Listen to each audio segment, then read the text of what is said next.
Assalamualaikum warahmatullahi wabarakatuh. Ila hadratin Nabi Mustafa Muhammadin sallallahu alaihi wasallam wa ala alihi wa ashabil kiram wa azwajihi wa ladihi wa dzurriyyati wa ali baitihi. Lahumul Fatihah.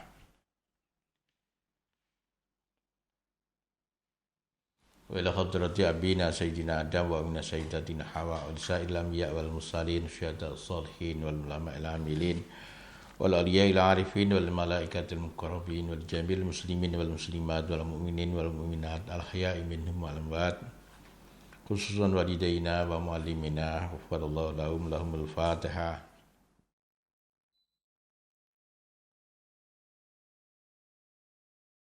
Khususan ila hadrati Abu Hamid Muhammad bin Ahmad Al-Ghazali At-Tusi radhiyallahu an al-Fatihah.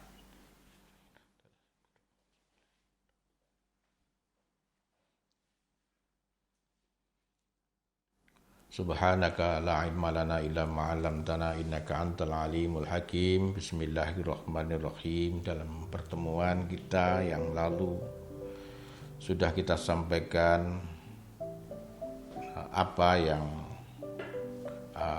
ditulis oleh Al-Ghazali di dalam kitab Bidayatul Hidayah tentang penyakit-penyakit hati, penyakit-penyakit yang harus kita waspadai, penyakit-penyakit yang harus kita ketahui bagaimana akibat dari penyakit itu dan bagaimana menyembuhkannya. Karena kemampuan kita menyembuhkan tentang penyakit itu akan memudahkan bagi kita untuk menyembuhkan penyakit yang lain.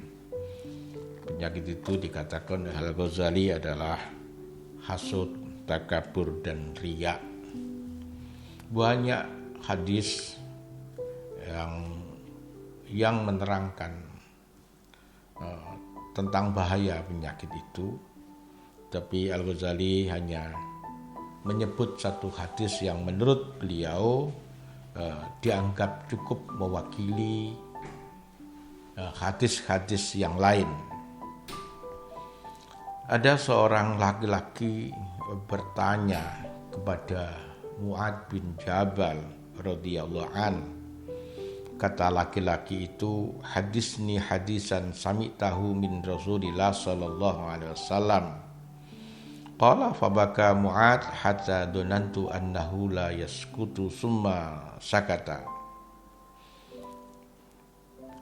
Aku berikanlah kepadaku satu hadis yang engkau dengar Mu'ad dari Rasulullah sallallahu alaihi wasallam, mendengar permintaanku. Mu'ad menangis. Begitu dahsyatnya ia menangis, aku menduka. Kata laki-laki itu, dia tidak akan diam, berhenti dari tangisnya. Tapi kemudian Mu'ad berhenti dari tangisnya. Kemudian Mu'ad berkata, Sami'tu Rasulullah sallallahu alaihi wasallam yaqulu li ya Mu'ad inni muhadditsuka bi hadisin in anta hawidtahu nafa'aka indallahi ta'ala wa in anta dhayya'tahu wa lam tahfadhu in qata'at hujjatuka indallahi ta'ala yaumal qiyamah. Kata Mu'ad, aku mendengar Rasulullah sallallahu alaihi wasallam bersabda kepadaku, "Hai Mu'ad, aku ingin memberitahukan kepadamu tentang satu berita, satu hadis. Kalau kamu bisa menjaganya, maka itu akan bisa bermanfaat bagimu besok di sisi Allah Subhanahu wa Ta'ala. Tapi jika kamu menyia-nyiakannya, tidak menjaganya, tidak menghafalnya, maka terputus hujahmu nanti, alasanmu nanti di sisi Allah Subhanahu wa Ta'ala." Rasulullah Shallallahu Alaihi Wasallam bersabda, sesungguhnya Allah mencipta 7 malaikat sebelum mencipta langit dan bumi, dan menjadikan setiap langit dari yang 7 itu masing-masing malaikat penjaga. Pada satu ketika malaikat Hafadah yang bertugas melihat, mencatat dan membawa amal seorang hamba dari pagi hingga sore, membawa amal seorang hamba. Amal itu indah, bercahaya seperti cahaya matahari. Tapi ketika sampai di langit dunia, malaikat penjaga justru mengatakan kepada malaikat Hafadah, pukulkan amal itu di wajah pelakunya. Aku adalah orang yang mencatat, orang yang ghibah. Diperintahkan kepadaku, Allah memerintahkan kepadamu untuk tidak menerima amal orang yang berlaku ghibah. Kemudian kali yang lain malaikat Hafadah membawa amal yang baik dari amal seorang hamba. Dilihat, dinilai amal itu bersih, dinilai amal itu baik dan banyak, sampai kemudian ke langit yang kedua. Penjaga langit yang kedua berkata kepada malaikat Hafadah, berhenti dan pukulkan amal ini ke wajah pemiliknya, ke wajah pelakunya, karena dia dengan amalnya mengharapkan kehidupan dan kemegahan dunia. Allah memerintahkan kepadaku untuk tidak menerima amal yang seperti itu yang diniatkan bukan untukku, tapi untuk selain aku. Para santri, wali santri dan pemirsa,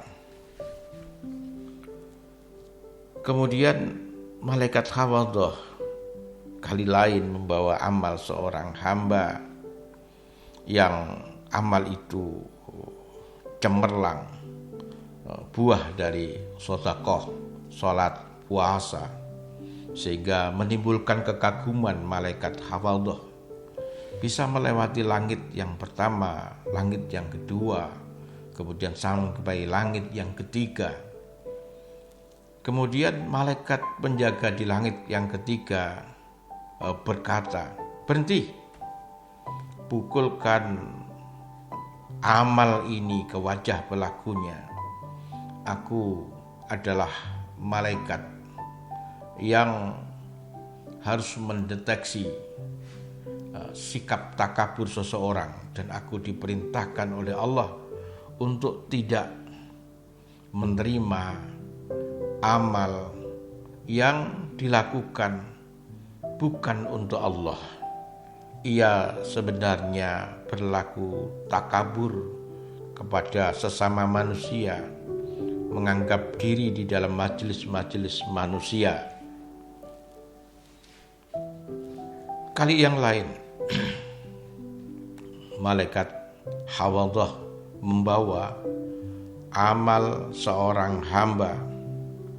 Amal itu sangat terang, seperti terangnya, gemerlapnya bintang yang bercahaya, dan memiliki suara dari tasbihnya, sholatnya, puasanya, hajinya, umrohnya, sehingga amal itu bisa melewati langit yang pertama, langit yang kedua, langit yang ketiga, dan kemudian sampai kepada malaikat penjaga langit yang keempat. Apa yang dikatakan malaikat penjaga langit yang keempat? Berhenti dan pukulkan amal ini ke wajah pelakunya, karena sebenarnya pelakunya adalah sahibul ujmi, orang yang biasa berlaku ujub, dan aku diperintahkan oleh Allah untuk tidak menerima amal yang seperti itu, amal yang mengharapkan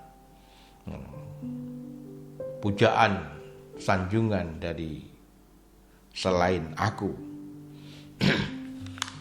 Karena ia melakukan amal, memasukkan di dalam amal itu ujub dan sombong.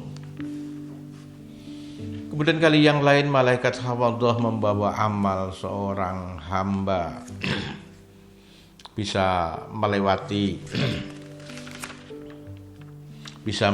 langit yang pertama, langit yang kedua, langit yang ketiga, langit yang keempat. Sungguh sangat luar biasa, sampai kemudian sampai kepada langit yang kelima. Amal itu seperti pengantin yang diiringkan ke tempat mahligainya. Tapi apa yang dikatakan oleh malaikat penjaga langit yang kelima? Berhenti dan pukulkan amal ini ke wajah pelakunya, karena ia adalah orang yang suka hasud. Dia hasud kepada orang yang belajar yang sama dengan dirinya, orang yang amal yang menyamai amal dirinya. Ia tidak suka, ia disaingi. Para santri, wali santri dan pemirsa, kemudian kali lain malaikat Hafadah membawa amal seorang hamba. Amal itu terang benderang, seperti terang benderangnya bulan, buah dari sholatnya, buah dari zakatnya, buah dari ibadah hajinya, buah dari umrohnya, buah dari jihad dan puasanya, bisa melewati langit yang pertama, langit yang kedua, langit yang ketiga, yang keempat, yang kelima. Sungguh sebuah amal yang luar biasa, sehingga malaikat penjaga langit yang pertama sampai kelima menyaksikan bahwa amal itu adalah amal yang baik, sehingga bisa dilanjutkan ke langit-langit berikutnya. Tapi apa yang dikatakan oleh penjaga langit yang keenam? Dia mengatakan, berhenti dan pukulkan amal ini ke wajah pelakunya, karena pelakunya tidak mencintai, tidak punya kasih sayang terhadap orang lain dari hamba-hamba Allah. Ia suka kalau orang lain mendapatkan musibah, orang lain mendapatkan rasa sakit, dan ia tidak memiliki empati terhadap penderitaan orang lain.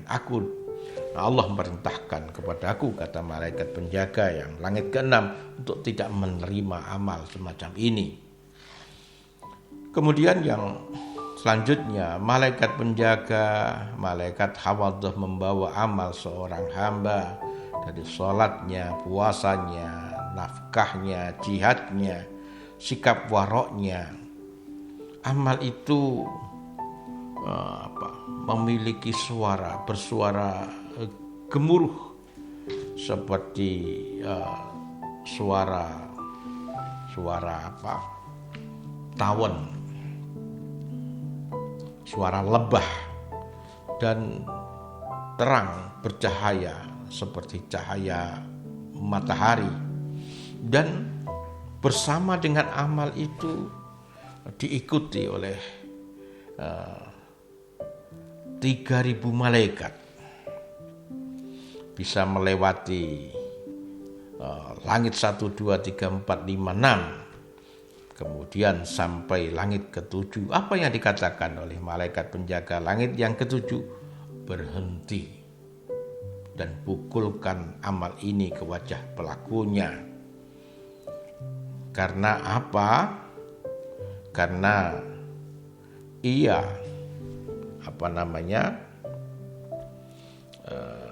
di dalam hatinya ada harapan terhadap apa yang dilakukannya. Harapan itu harapan kepada makhluk, tidak kepada Allah Subhanahu wa ta'ala. Dengan amalnya, dengan ilmunya, ia berharap kedudukan di sisi para orang alim, para fuqaha, agar namanya diingat-ingat, diagung-agungkan di sisi para ulama. Aku diperintahkan oleh Allah untuk tidak menerima amal yang seperti itu, amal yang di dalamnya tidak ada keikhlasan, yang di dalamnya ada harapan, pujian, sanjungan dari orang lain. Para santri, wali santri, dan pemirsa, kemudian malaikat hafadzah kali lain membawa amal seorang hamba dari sholat, zakat, puasa, haji, umrohnya, dan buruknya, bagusnya akhlaknya, dan banyak diamnya, dan banyaknya zikir kepada Allah Subhanahu wa ta'ala, sehingga ikut mengiringkan amal itu malaikat-malaikat penjaga langit yang 7, sehingga semua malaikat sowan kepada Allah, berbahagia, berbangga untuk mengantarkan amal yang sangat luar biasa itu di hadirat Allah Subhanahu wa ta'ala. Dan para malaikat itu bersaksi tentang amal itu yang dikatakan adalah amal yang soleh, yang ikhlas lillahi ta'ala. Tapi apa yang didawuhkan Allah Subhanahu wa ta'ala? Antumul hafadhatu ala amali abdi wa ana raqibun ala ma fi qalbi innahu lam yuridni bihadzal amal wa rada bi ghairi wa alaihi laknati. Kamu itu malaikat hafadhah, dawuhnya Allah, yang menjaga, yang membawa amal hambaku, sedangkan aku adalah zat yang sangat dekat terhadap hati hambaku. Aku tahu sesungguhnya dia beramal bukan untukku, tapi berharap untuk selain aku, maka untuknya adalah laknatku. Para santri, wali santri, dan pemirsa, begitu sulitnya amal diterima oleh Allah Subhanahu wa ta'ala, sehingga amal yang sudah sampai pada seleksi malaikat penjaga ke-7 sekalipun, ketika dihadapkan kepada Allah masih juga ditolak. Bagaimana solusinya? Apa mungkin amal kita masih diterima oleh Allah ketika kita melihat peristiwa ini yang dituturkan hadis ini, rasanya kecil kemungkinannya untuk amal kita diterima oleh Allah Subhanahu wa taala. Kalau demikian, apakah kita nanti bisa selamat di akhirat? Apakah masih ada amal yang tersisa yang kita pakai sebagai bekal perjalanan kita di akhirat, sebagai bekal penghadapan kita di sisi Allah? Insya Allah akan kita teruskan dalam pertemuan yang akan datang. Semoga membawa manfaat, dan akhirnya saya sampaikan selamat berbuka. Semoga kebersamaan kita bersama keluarga dalam berbuka menambah kebahagiaan keluarga kita, dan kita bermohon kepada Allah moga-moga diberi kesempatan untuk bisa menunaikan ibadah puasa esok hari dengan lebih baik. Akhiran wallahu muwaffiq ila aqwamit thoriq. Assalamualaikum warahmatullahi wabarakatuh.